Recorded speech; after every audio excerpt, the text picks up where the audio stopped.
Hello guys, कैसे हैं आप सब लोग। आशा करता हूँ सब बढ़िया होंगे। इस वीडियो में हम बात करेंगे इंडियन हिस्ट्री के इंपॉर्टेंट क्वेश्चनों के बारे में जो सभी एग्जामों के लिए इंपॉर्टेंट है। RRB, NTPC, group D, railway सभी एग्जामों में पूछे जाते हैं। बहुत ही अच्छे क्वेश्चन है, तो आप वीडियो को पूरा देखिएगा, वीडियो को स्किप बिल्कुल मत कीजिएगा।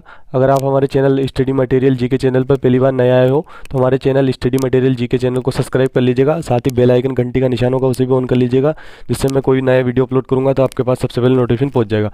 और हाँ दोस्तों, इसे लाइक करना और शेयर करना मत भूलिएगा। लाइक करने और शेयर करने या सब्सक्राइब करने के कोई पैसे नहीं लगते हैं, ये एकदम मुफ्त होता है, बिल्कुल फ्री होता है। तो पहले क्वेश्चन की ओर बढ़ते हैं दोस्तों। इतिहास का पिता किसे कहा जाता है? तो इसका करेक्ट आंसर क्या हो जाएगा? कमेंट कीजिए इसका करेक्ट आंसर। इतिहास का पिता किसे कहा जाता है? पहला ही क्वेश्चन बहुत इंपॉर्टेंट क्वेश्चन है, बहुत से एग्जाम में पूछा जाता है।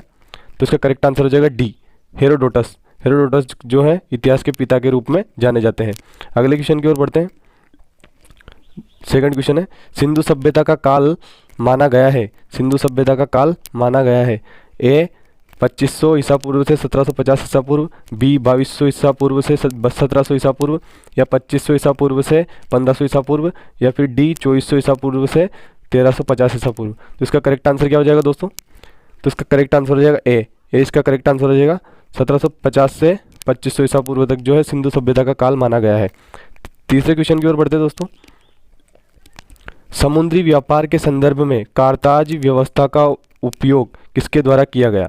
समुद्री व्यापार के संदर्भ में कारताज व्यवस्था का उपयोग किसके द्वारा किया गया? तो इसका करेक्ट आंसर क्या हो जाएगा?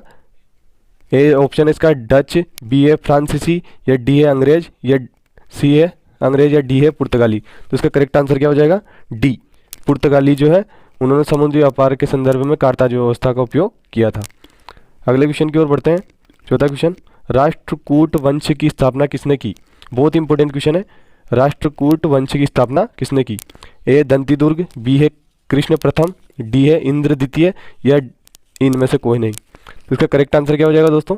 ए दंतीदुर्ग के द्वारा जो है राष्ट्रकूट वंश की स्थापना की गई।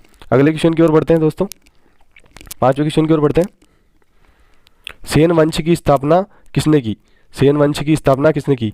ए इसका करेक्ट आंसर, सॉरी, ए है वल्लाल सेन, बी है हेमंत सेन, या सी है विजय सेन, या डी है सूरसेन। इसका करेक्ट आंसर क्या हो जाएगा? फटाफट कमेंट कीजिए पांचवें क्वेश्चन का आंसर। तो बी हेमंत सेन जो है सेन वंश की स्थापना या सेन वंश के जनक माने जाते हैं। अगले क्वेश्चन की ओर बढ़ते हैं दोस्तों। छठे क्वेश्चन की ओर बढ़ते हैं। कृष्ण प्रथम जो राष्ट्रकूट वंश का राजा था उसने निम्नलिखित में से क्या बनवाया? कृष्ण प्रथम जो राष्ट्रकूट वंश का राजा था उसने निम्नलिखित में से क्या बनवाया? ए है एलोरा के शिव मंदिर, बी है अजंता की गुफाएं, सी है एलोरा की गुफाएं, या डी इनमें से कोई नहीं। तो ए इसका करेक्ट आंसर हो जाएगा दोस्तों, एलोरा के शिव मंदिर जो है कृष्ण प्रथम जो राष्ट्रकूट वंश का राजा था उसके द्वारा बनाए गए थे। अगले क्वेश्चन की ओर बढ़ते हैं। सातवें क्वेश्चन की ओर। वल्लभी काल किस काल को कहा जाता है? वल्लभी काल किस काल को कहा जाता है? ए है गुप्त काल, बी है कुषाण काल, या सी है मौर्य काल, या डी है इनमें से कोई नहीं। तो सातवें का करेक्ट आंसर क्या हो जाएगा? ए गुप्त काल को जो है वल्लभी काल के रूप में भी जाना जाता है। आठवें क्वेश्चन की ओर बढ़ते हैं। आठवें क्वेश्चन की ओर बढ़ते हैं। भारत की रुई अन्य रुइयों से अधिक सफ़ेद है, यह विचार किसका था? भारत की रुई अन्य रुइयों से अधिक सफ़ेद है, यह विचार किसका था? ए है इसका ऑप्शन अलेक्जेंडर, बी है मेगस्थनीज, सी है हेरोडोटस, या डी है इनमें से कोई नहीं। तो आठवें क्वेश्चन का करेक्ट आंसर क्या हो जाएगा? B Megasthenes. मेगस्थनीज का जो विचार था कि भारत की रुई अन्य रुइयों से अधिक सफ़ेद है। अगले क्वेश्चन की ओर बढ़ते हैं। नौवां क्वेश्चन। नौवां क्वेश्चन भी बहुत ही अच्छा क्वेश्चन है। गुप्त राजाओं ने कौन से सिक्के चलवाए? गुप्त राजाओं ने कौन से सिक्के चलवाए? थोड़ा छोटा कर देता हूँ मैं ताकि आपको सही से दिखे। गुप्त राजाओं ने कौन से सिक्के चलवाए? ए है दिनार, बी है ड्रम, या सी है रूपक, या चौथा नंबर वाला स्वर्ण। तो गुप्त राजाओं के द्वारा चलाए गए सिक्के कौन कौन से थे? नौवें क्वेश्चन का आंसर कमेंट कीजिए। नौवें क्वेश्चन का आंसर हो जाएगा डी, दिनार व सुवर्ण। ये दो सिक्के जो है गुप्त राजाओं के द्वारा चलाए गए। अगले क्वेश्चन की ओर बढ़ते हैं। 10वें क्वेश्चन की ओर बढ़ते हैं। कुषाणों ने किसके सिक्के चलवाए? 10वां क्वेश्चन है, कुषाणों ने किसके सिक्के चलवाए? ए है सोने के, बी है चांदी के, या फिर डी है तांबे के, या उपयुक्त सभी। तो इसका करेक्ट आंसर क्या हो जाएगा? डी उपयुक्त सभी। कुषाणों के द्वारा जो सोने, चांदी और तांबे तीनों के सिक्के चलवाए गए थे। 11वें क्वेश्चन की ओर बढ़ते हैं। अंतिम मौर्य सम्राट कौन था? अंतिम मौर्य सम्राट कौन था? ए है अशोक, बी है बृहदत्त, या सी है संप्रति, या डी है इनमें से कोई नहीं। तो इसका करेक्ट आंसर क्या हो जाएगा? 11वें का करेक्ट आंसर बी, बृहदत्त जो है अंतिम मौर्य सम्राट था। बी इसका करेक्ट आंसर हो जाएगा।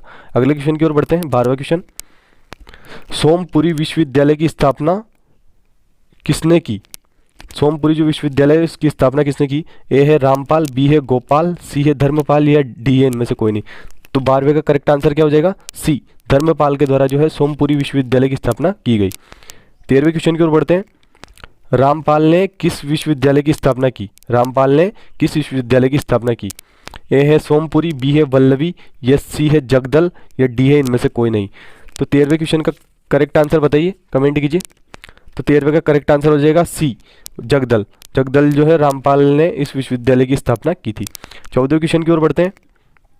गौतम बुद्ध की माँ महामाया किस वंश से थी? गौतम बुद्ध की जो माँ महामाया थी वो किस वंश से थी? ए है लिच्छवी, बी है कोलीय, या सी है सोलंकी, या डी है शाक्य। तो 14वें क्वेश्चन का करेक्ट आंसर क्या हो जाएगा? बी, कोलीय वंश से जो थी गौतम बुद्ध की माँ महामाया थी। 15वें क्वेश्चन की ओर बढ़ते हैं। वल्लभी विश्वविद्यालय का विकास किसने करवाया?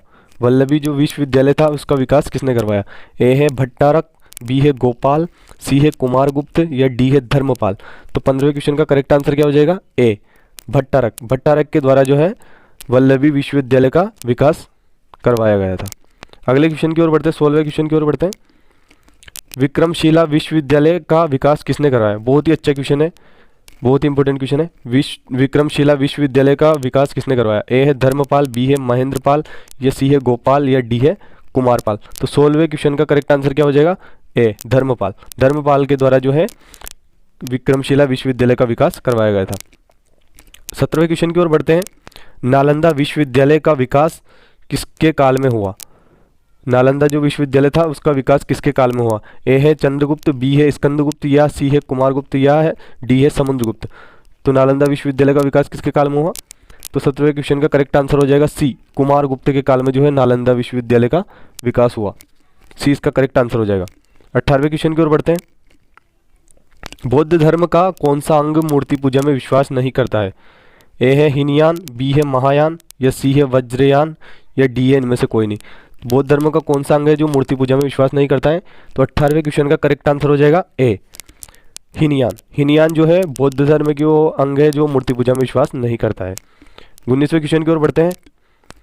कौन सा पिटक नैतिक आचार संहिता के बारे में बताता है? कौन सा पिटक नैतिक आचार संहिता के बारे में बताता है? ए है अभिधम्म पिटक, या बी है विनय पिटक, सी है सुत्त पिटक, या डी इनमें से कोई नहीं। तो 19वें का करेक्ट आंसर क्या हो जाएगा? बी, विनय पिटक। विनय पिटक जो है नैतिक आचार संहिता के बारे में बताता है। 20वें क्वेश्चन की ओर बढ़ते हैं। बौद्ध धर्म की शिक्षाओं के बारे में कौन सा ग्रंथ बताता है? 20वां क्वेश्चन भी बहुत ही अच्छा क्वेश्चन है, बहुत इंपॉर्टेंट क्वेश्चन है।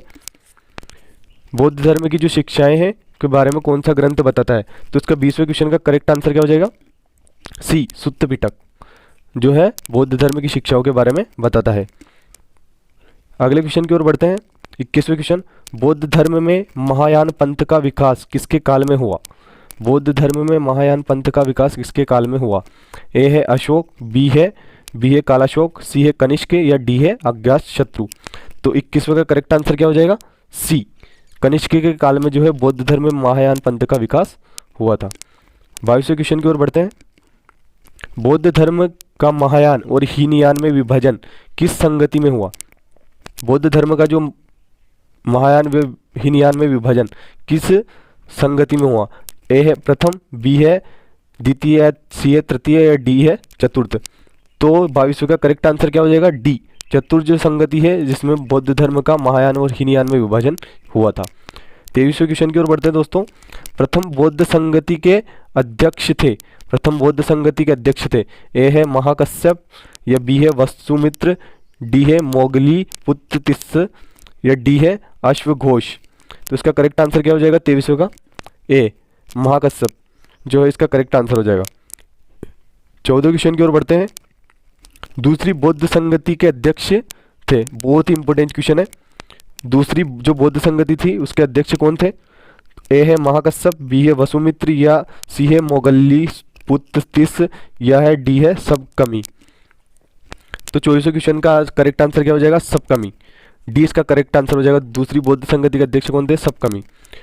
25वें क्वेश्चन की ओर बढ़ते हैं। बहुत इंपॉर्टेंट क्वेश्चन है दोस्तों, वीडियो को पूरा देखिएगा, वीडियो को स्किप बिल्कुल मत कीजिएगा। 25वां क्वेश्चन है, किसके काल में चतुर्थ बौद्ध संगति हुई? किसके काल में जो है चतुर्थ बौद्ध संगति हुई? ए है अशोक, बी है कालाशोक, या सी है अज्ञातशत्रु, या डी है कनिष्क। तो किसके काल में जो है चतुर्थ बौद्ध संगति हुई थी? 25वें क्वेश्चन का करेक्ट आंसर बताइए। डी इसका करेक्ट आंसर हो जाएगा, कनिष्क। कनिष्क के जो काल में है चतुर्थ बौद्ध संगति हुई थी। 26वें क्वेश्चन की ओर बढ़ते हैं। गौतम बुद्ध के गृह त्याग को कौन सा चिन्ह बताता है? गौतम बुद्ध के जो गृह त्याग को कौन सा चिन्ह बताता है? ए है घोड़ा, बी है कमल, सी है चक्र, या डी है स्तूप। तो गौतम बुद्ध के गृह त्याग को कौन सा चिन्ह बताता है?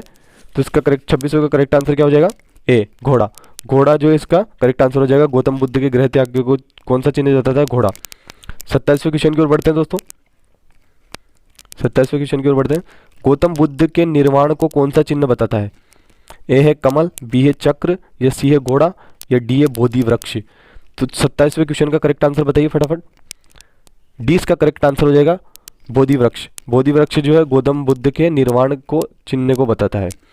28वें क्वेश्चन की ओर बढ़ते हैं। गौतम बुद्ध के जीवन को कौन सा चिन्ह बताता है? गौतम बुद्ध के जीवन को जो है कौन सा चिन्ह बताता है? बहुत इंपॉर्टेंट क्वेश्चन है, वीडियो को इसको बिल्कुल मत कीजिएगा, बहुत ही अच्छे क्वेश्चन है। 28वें क्वेश्चन का करेक्ट आंसर क्या हो जाएगा? बी कमल। गौतम बुद्ध के जीवन को कौन सा चिन्ह बताता है? कमल।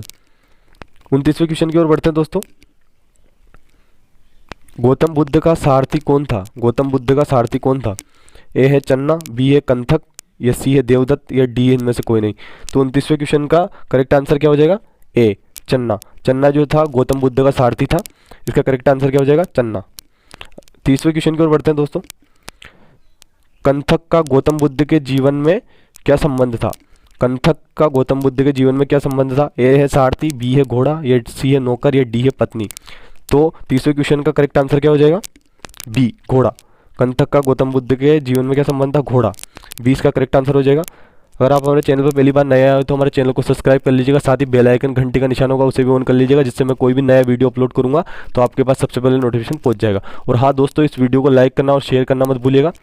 Thank you.